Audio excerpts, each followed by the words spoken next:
സ്വർഗസ്ഥനായ ഞങ്ങളുടെ പിതാവേ, അങ്ങയുടെ നാമം പൂജിതമാകണമേ. അങ്ങയുടെ രാജ്യം വരേണമേ.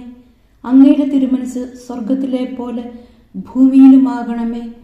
അന്നു വേണ്ടുന്ന ആഹാരം ഇന്ന് ഞങ്ങൾക്ക് തരണമേ.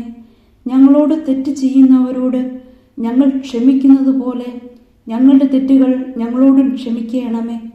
ഞങ്ങളെ പ്രലോഭനത്തിൽ ഉൾപ്പെടുത്തരുത്, തിന്മയിൽ നിന്നും ഞങ്ങളെ രക്ഷിക്കണമേ. ആമേൻ. നന്മ നിറഞ്ഞ മറിയമേ, സുസ്തി, കർത്താവ് അങ്ങയോടുകൂടെ സ്ത്രീകളിൽ അങ്ങ് അനുഗ്രഹിക്കപ്പെട്ടവളാകുന്നു. അങ്ങയുടെ ഉദരത്തിൻ ഫലമായ ഈശോ അനുഗ്രഹിക്കപ്പെട്ടവനാകുന്നു. പരിശുദ്ധ മറിയമേ, തമ്പുരാന്റെ അമ്മേ, പാപികളായ ഞങ്ങൾക്ക് വേണ്ടി ഇപ്പോഴും ഞങ്ങളുടെ മരണസമയത്തും തമ്പുരാനോട് അപേക്ഷിക്കണമേ. ആമേൻ.